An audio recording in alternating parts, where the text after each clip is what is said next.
നല്ല രീതിയിൽ trending ആയിക്കൊണ്ടിരുന്ന paper കൊണ്ടുള്ള ഫോൺ സ്റ്റാൻഡ് ഞാൻ ട്രൈ ചെയ്തിട്ടുണ്ടായിരുന്നു. സംഭവം സെറ്റൊക്കെ തന്നെയാണ്, പക്ഷെ ഒരു പ്രശ്നമുള്ളൂ, ലോങ് ലാസ്റ്റിംഗ് അല്ല. അതുകൊണ്ട് ഞാൻ അവിടെ കുറച്ച് തിക്കായ പേപ്പർ എടുത്തിട്ടുണ്ട്. ആദ്യം ലെഫ്റ്റിലേക്ക് ഫോൾഡ് ചെയ്യുക, പിന്നെ റൈറ്റിലേക്ക് ഫോൾഡ് ചെയ്യുക. എന്നിട്ട് ഇതേപോലെ ഈ ഒരു എൻ പോർഷൻ ബാക്കിലേക്ക് ഫോൾഡ് ചെയ്യുക. ഇനിയുള്ളതാണ് main step, corner to corner connect ചെയ്യുക. പിന്നെ ഒരു കാര്യമുണ്ട്, നിങ്ങൾ അതൊക്കെ ഉണ്ടാക്കി നോക്കുകയാണെങ്കിൽ അതിന്റെ ഒരു ഫോട്ടോ എടുത്തിട്ട് എനിക്ക് ഇൻസ്റ്റാഗ്രാമിൽ അയച്ചു തരണം.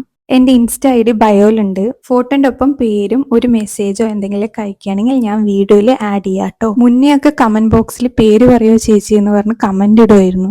ഷൗട്ട് ഔട്ട് ചെയ്യാൻ എനിക്ക് വലിയ താല്പര്യമില്ല, പക്ഷെ എന്റെ വീഡിയോ കണ്ടിട്ട് ക്രാഫ്റ്റ് ചെയ്യുന്നവർക്ക് ഇത് വലിയൊരു അപ്രിസിയേഷൻ ആണ്. പിന്നെ എന്നെ സപ്പോർട്ട് ചെയ്യുന്നതിന് എനിക്ക് താങ്ക് യു പറയാനുള്ള ഒരു ചാൻസും കൂടിയാണ്. ഇത്രയേ ഉള്ളൂ, നല്ല ഈസിയാണ്. പിന്നെ ക്യൂട്ടാക്കാൻ വേണ്ടിയിട്ട് ഒരു ടെഡിന്റെ സ്റ്റിക്കറും കൂടെ ഒട്ടിച്ചു കൊടുക്കുന്നുണ്ട്. ചെയ്തു വന്നപ്പോൾ ഒരു ടെന്റിന്റെ ഒക്കെ ഒരു രൂപ കിട്ടിയിട്ടുണ്ട്. നോർമൽ പേപ്പർ യൂസ് ചെയ്തിട്ടും ഉണ്ടാക്കാം, പക്ഷെ ഇത്ര സ്ട്രോങ് ആവില്ല. ഇതാവുമ്പോൾ നമുക്ക് അത്യാവശ്യം യൂസ് ചെയ്യാനൊക്കെ പറ്റും. സോ ടാറ്റാ.